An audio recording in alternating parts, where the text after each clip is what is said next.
দেশ বিদেশের সম্মানিত দর্শক, আসসালামু আলাইকুম। আমন্ত্রণ সবাইকে ইসলামিক টেলিভিশনের সাপ্তাহিক আয়োজন সংবাদ 7 দিনে। গত সপ্তাহের দেশ বিদেশের উল্লেখযোগ্য সংবাদগুলোর মধ্যে ছিল: অবৈধ ক্ষমতা দখল বন্ধ করতেই সংবিধান সংশোধন করা হচ্ছে বলে জানিয়েছেন প্রধানমন্ত্রী শেখ হাসিনা। এরশাদের শাসনামল অবৈধ হলে শরিক দল হিসেবে সরকারের পদত্যাগ করা উচিত, মন্তব্য মির্জা ফখরুল ইসলাম আলমগীরের। শিক্ষার মান বাড়াতে শ্রেণীকক্ষের পাঠদান বিটিভিতে সম্প্রচার করা হবে বলে জানিয়েছেন শিক্ষামন্ত্রী নুরুল ইসলাম নাহিদ। এবং র‍্যাবকে ভেঙে দেওয়ার দাবি জানিয়েছে আন্তর্জাতিক মানবাধিকার সংস্থা হিউম্যান রাইটস ওয়াচ। সুপ্রিয় দর্শক, এতক্ষণ শিরোনাম শুনছিলেন, এবার বিস্তারিত। আর আপনাদের সাথে আছি আমি সৈয়দ আতিক। অবৈধ ক্ষমতা দখল বন্ধ করতেই সংবিধান সংশোধন করা হচ্ছে বলে জানিয়েছেন প্রধানমন্ত্রী শেখ হাসিনা। তিনি বলেছেন, এদেশের মানুষ গণতন্ত্র প্রতিষ্ঠায় লড়াই করলেও ক্ষমতালোভীদের কারণে বারবার তা হাতছাড়া হয়ে যায়। শনিবার রাজধানীর কাকরাইলে বিচারপতিদের সঙ্গে এক অনুষ্ঠানে তিনি এসব কথা বলেন। জাহিদুল ইসলামের রিপোর্ট। আইন মন্ত্রণালয়ের উদ্যোগে সুপ্রিম কোর্টের বিচারপতিদের জন্য বহুতল বিশিষ্ট বাসস্থান এবং বিনোদন কেন্দ্র নির্মাণ কাজের উদ্বোধন করেন প্রধানমন্ত্রী শেখ হাসিনা। এ সময় বিচারপতিদের কাজের সুষ্ঠু পরিবেশ এবং সুযোগ সুবিধা বাড়ানোর আশ্বাস দেন তিনি। প্রধানমন্ত্রী বলেন, এদেশের মানুষ গণতন্ত্র প্রতিষ্ঠায় সংগ্রাম করলেও বারবার তা হাতছাড়া হয়েছে। তাই এবার অবৈধ ক্ষমতা দখল বন্ধ করতেই সংবিধান সংশোধন করা হচ্ছে। স্বৈরশাসকরা বারবার অসাংবিধানিক পন্থায় ক্ষমতা দখল করে গণতন্ত্রকে যে হত্যা করেছে, আমরা সবসময় এর প্রতিবাদ করেছি এবং জনগণকে সঙ্গে নিয়ে আন্দোলন সংগ্রাম করে গণতন্ত্র পুনরুদ্ধার করেছি। দুর্ভাগ্য হলো যে বারবারই আমাদের এটা করতে হয়েছে।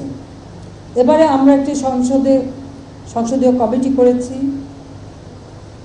এই সংসদীয় কমিটি সংবিধানকে সংশোধন করে এমন ব্যবস্থা আমরা করতে চাই যেন আর কখনো অসাংবিধানিক পন্থায় এদেশে আর কেউ যেন ক্ষমতা দখল করতে না পারে, জনগণের গণতান্ত্রিক অধিকার নিয়ে যেন আর ছিনিমিনি খেলতে না পারে। বিচার প্রার্থীদের দুর্ভোগ ও মামলা জট কমাতে বিচারপতিদের আরও উদ্যোগী হওয়ার আহ্বান জানান প্রধানমন্ত্রী। সুপ্রিম কোর্ট এবং অধস্থ আদালতে 20 লাখের মতো মামলা বিচারাধীন রয়ে গেছে। এই মামলাগুলোর সাথে দেশের লাখ লাখ সাধারণ মানুষের ভাগ্য জড়িত, তাদের অস্তিত্ব জড়িত। অনেকে বাঁচা মরার প্রশ্ন। তারা আদালতে আসেন আর যান, কিন্তু বহু আরাধ্য বিচারটা সঠিকভাবে পান না। আর এই আসা যাওয়া করতে যেয়ে আমাদের সাধারণ মানুষ তারা কিন্তু নিশ্চয়ই হন।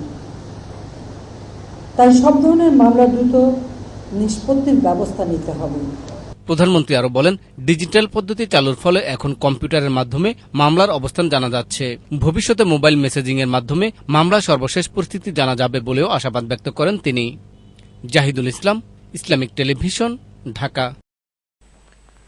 সপ্তম সংশোধনী বাতিল এবং এরশাদের শাসনামল অবৈধ হলে শরিক দল হিসেবে সরকারের পদত্যাগ করা উচিত বলে মন্তব্য করেছেন মির্জা ফখরুল ইসলাম আলমগীর।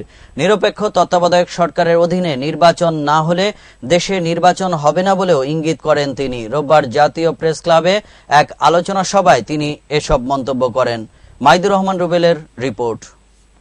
ফারাক্কার লং মার্চ পালন উপলক্ষে জাতীয় গণতান্ত্রিক পার্টি জাগপার আলোচনা সভায় অংশ নিয়ে বিএনপির ভারপ্রাপ্ত মহাসচিব মির্জা ফখরুল ইসলাম আলমগীর সপ্তম সংশোধনী বাতিল প্রসঙ্গে বলেন, বাংলাদেশকে ব্যর্থ রাষ্ট্র করার অংশ হিসেবে পঞ্চম এবং সপ্তম সংশোধনী বাতিল করা হয়েছে। সপ্তম সংশোধনী বাতিলের মাধ্যমে এরশাদ সরকারের শাসনামল অবৈধ করা হয়েছে। এরশাদ মহাজোটের অংশ, তাই সরকারের উচিত এই মুহূর্তে পদত্যাগ করা এবং বিচারের রায় কার্যকর করা বলেও মন্তব্য করেন তিনি। সপ্তম সংশোধনী বাতিল করা হয়েছে আর বলা হয়েছে জেনারেল এরশাদের যে শাসন অবৈধ ছিল তার বিচারের ভার দেওয়া হয়েছে জাতীয় সংসদকে। এখন জেনারেল এরশাদ তো মহাজোটের অংশীদার, এই সরকারের শরিক। তাহলে কি রাজনৈতিক যে নৈতিকতা, সেই নৈতিকতাতে এই সরকারের পদত্যাগ করা উচিত নয়? কারণ আপিল বিভাগ বলেছে যে সেটা অবৈধ ছিল এবং তার রাষ্ট্র ক্ষমতা দখল করা অবৈধ ছিল।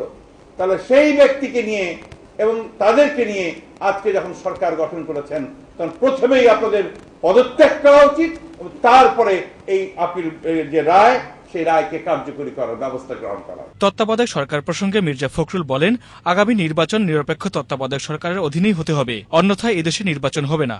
নির্বাচন তত্ত্বাবধায়ক সরকারের অধীনেই হতে হবে। আরেক ষড়যন্ত্র শুরু হয়েছে, তত্ত্বাবধায়ক সরকার বাতিল করে দিয়ে বিভিন্নভাবে বিভিন্ন কৌশলে বিভিন্ন রকম মতামত দেওয়া হয়েছে। আমাদের কথা খুব স্পষ্ট, বিষয়টি রাজনৈতিক, এটা রাজনৈতিক ইস্যু এবং এই রাজনৈতিক ইস্যু আমরা রাজনৈতিকভাবে সমাধান করতে চাই। তত্ত্বাবধায়ক সরকারের অধীনে নির্বাচন হবে, অন্যথায় বাংলাদেশে নির্বাচন হবে না। সরকার দ্রব্যমূল্য নিয়ন্ত্রণ, আইন শৃঙ্খলা পরিস্থিতি সহ সকল ক্ষেত্রে নিয়ন্ত্রণ হারিয়েছে অভিযোগ করে সরকারকে মধ্যবর্তী নির্বাচন দিয়ে পদত্যাগের দাবি জানান বিএনপির এই নেতা। Maidur Rahman Rubel, Islamic television, Dhaka.